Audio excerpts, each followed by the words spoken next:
Assalamualaikum warahmatullahi wabarakatuh. Saya Aulia Rahmah akan menjelaskan PPT atau slide mengenai waralaba. Waralaba adalah bentuk kerjasama bisnis antara pemilik merek, produk, atau sistem operasional dengan pihak kedua yang berupa pemberian izin untuk pemakaian merek, produk, dan sistem operasional.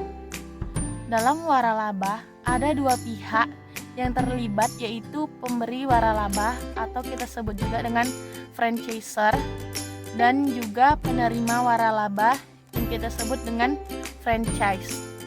Pemberi waralaba yaitu pihak yang memberikan hak kepada orang lain untuk bisa memanfaatkan kekayaan intelektualnya atau menjual dan menggunakan produk dan ciri khas usaha yang ia miliki.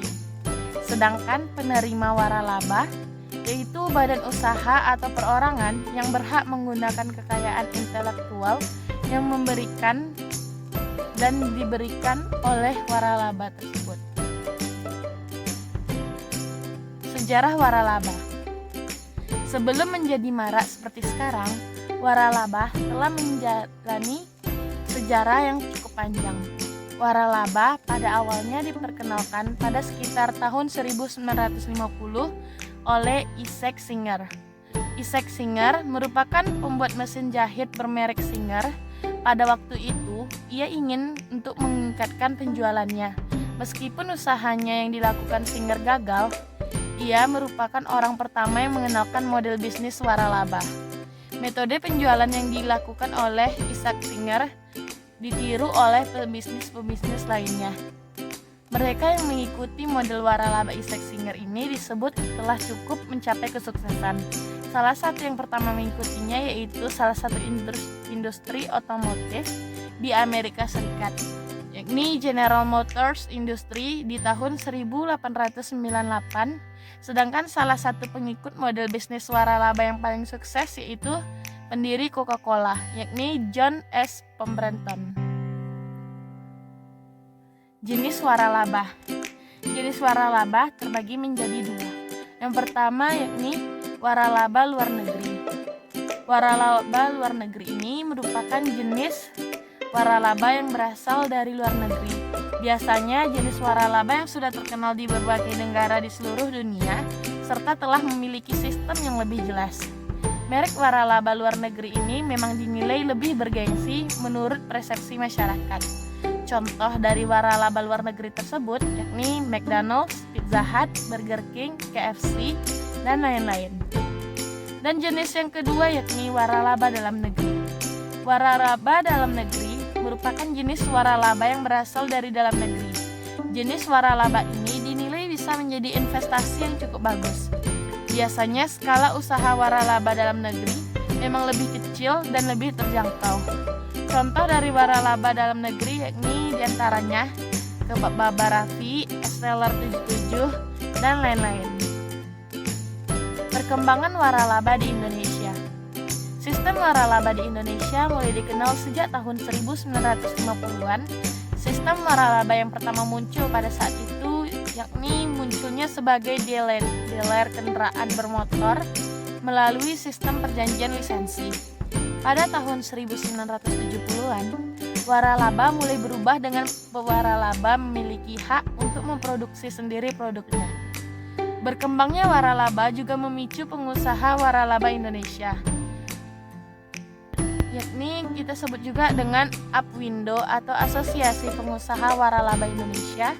Yang kedua ini WALI atau Waralaba and License Indonesia. Yang ketiga ini ada AFI atau Asosiasi Franchise Indonesia, dan lain-lain. Selain itu, banyak juga pameran besar yang diadakan untuk mewadahi waralaba yang ada di Indonesia, seperti International Franchise and Business Concept Expo, lalu Franchise Lisensi Expo Indonesia, dan Info Franchise Expo. Jika ingin menjalankan bisnis waralaba yang menguntungkan, sebaiknya kita akan terapkan beberapa tips berikut. Bagi teman-teman yang ingin menjalankan bisnis waralaba, sebaiknya lakukanlah beberapa tips berikut ini. Yang pertama, kita melakukan riset.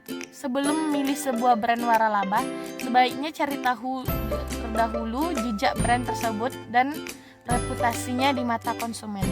Mengingat riset adalah tonggak dari fondasi utama dalam merancang dan membuat sebuah bisnis yang berhasil. Yang kedua, yakni pastikan waralaba tersebut menguntungkan, di mana keuntungan tersebut bisa diukur dari perolehan keuntungan selama 2 tahun terakhir. Jika terjadi kenaikan laba 10% di atas tahun, maka bisnis tersebut memiliki prospek yang bagus. Yang ketiga, pilihlah sesuai hobi Anda. Sebaiknya kita memiliki hobi yang sesuai dengan jenis waralaba. Maksud saya terbalik. Memiliki waralaba yang sejenis dengan hobi agar bisnis tersebut tidak hanya menguntungkan, tetapi juga membuat kita tidak terbebani. Dan yang terakhir ini lokasi yang berprospek. Agar bisnis waralaba Anda lebih menguntungkan, maka pilihlah lokasi yang sudah strategis.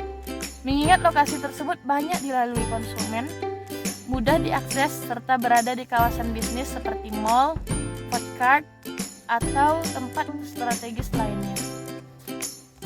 Contoh waralaba yang akan saya ambil di sini ialah Indomaret. Nampaknya Indomaret ini banyak ditemui di pinggir jalan utama dengan jarak yang dekat-dekat. Minimarket Indomaret memang wajar banyak ditemui berbagai wilayah karena barang yang dijual adalah kebutuhan sehari-hari. Indomaret pertama kali dibuka gerainya di Ancol atau di Jakarta Utara. Dikelola oleh PT Indomarko Prismatana. Indomaret resmi dibuka pada tahun 1988 pada tanggal 20 Juni. Perusahaan ini pun mengembangkan bisnis waralaba pertama di Indonesia pada tahun 1997. Saat itu sudah terdapat lebih dari 230 gerai. Indomaret sudah memiliki 17.681 gerai hingga saat ini. Sebanyak 60% ialah gerai memiliki sendiri. Sementara sisanya ialah waralaba milik masyarakat. Melihat bisnis franchise Indomaret yang menjanjikan, banyak orang akhirnya tertarik menjalankannya. Cara franchise di Indomaret atau flowchart-nya. Tertarik untuk mencoba bisnis waralaba di Indomaret? Yuk simak 7 caranya di bawah ini. Yang pertama, siapkan dokumen. Siapkan dokumen yang terkait kependudukanmu sebagai warga Indonesia seperti KTP, KK, dan kartu identitas lainnya. Jangan lupa untuk memperbanyak dokumen-dokumen tersebut ya. Pasalnya, kamu akan diminta untuk menyerahkan beberapa salinan dokumen tersebut. Yang kedua, cari dan pilih lokasi strategis. Jika dokumen telah selesai disiapkan, kamu harus mencari lokasi minimarketmu. Ada beberapa hal yang harus diperhatikan saat memilih lokasi ini. Ini dia 3 faktor yang harus kamu pertimbangkan. Yang pertama, ini adanya aksesibilitas kendaraan. Yang kedua, dekat dengan jalan raya. Dan yang ketiga, aksesibilitas konsumen seperti terletak pada daerah ramai, sarana umum, dan lain sebagainya. Yang ketiga, yakni surat kelengkapan usaha. Langkah selanjutnya harus kamu siapkan ialah surat kelengkapan usaha seperti SIUP, NPWP, IMB, dan lainnya. Untuk mengurus IMB dan SIUP, kamu perlu mendatangi Dinas Pelayanan Terpadu 1 Pintu. Sementara untuk NPWP usaha waralaba, kamu perlu mendatangi kantor pajak. Yang keempat, yakni adanya modal investasi.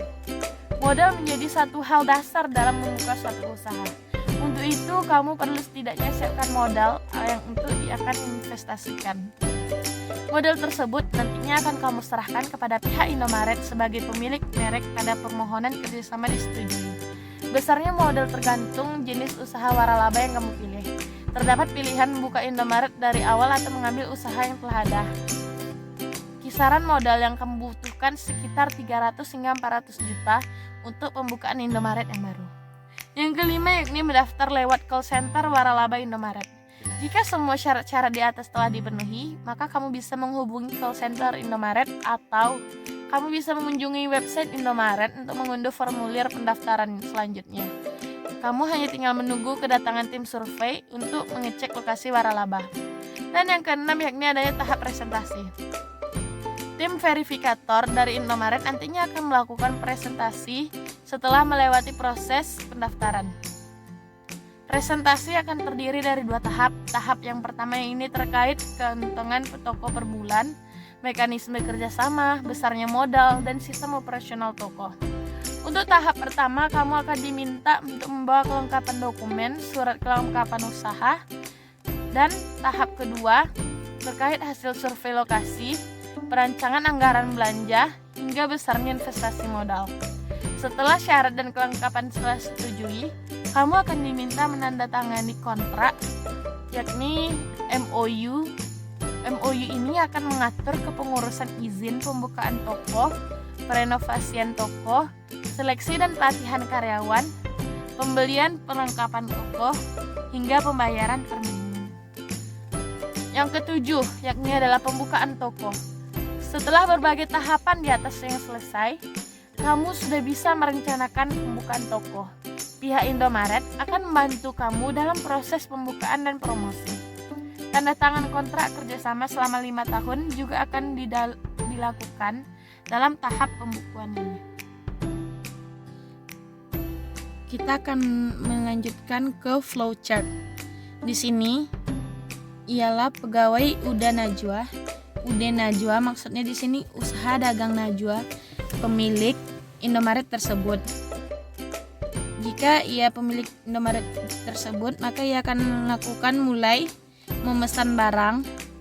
Lalu pesanan barang akan dibuat oleh supplier. Supplier pun akan mengirimkan barang dengan nota tagihan.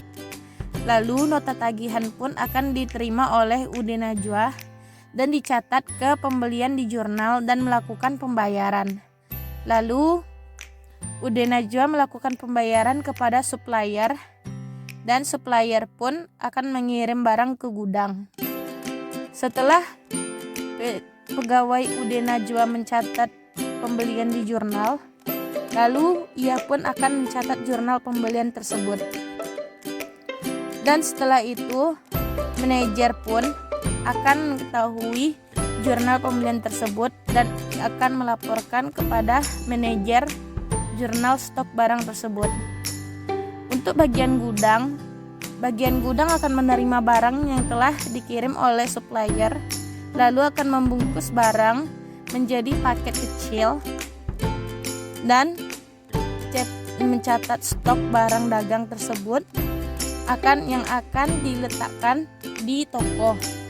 Lalu pihak gudang pun akan menjurnal stok-stok barang yang telah sampai dan hasilnya tersebut akan diberikan kepada manajer. Dan manajer pun akan mengecek kembali jurnal pembelian dan jurnal stok barang agar apabila ada kesalahan maka akan diperbaiki kembali oleh bagian gudang dan pegawai UD Najwa. Sekian dari saya Aulia Rahma. Mohon maaf atas kesalahan kata dan atas kata-kata yang tidak beraturan. Wabillahi taufik wal hidayah. Wassalamualaikum warahmatullahi wabarakatuh. Jangan lupa like, comment, share, and subscribe. Terima kasih semuanya.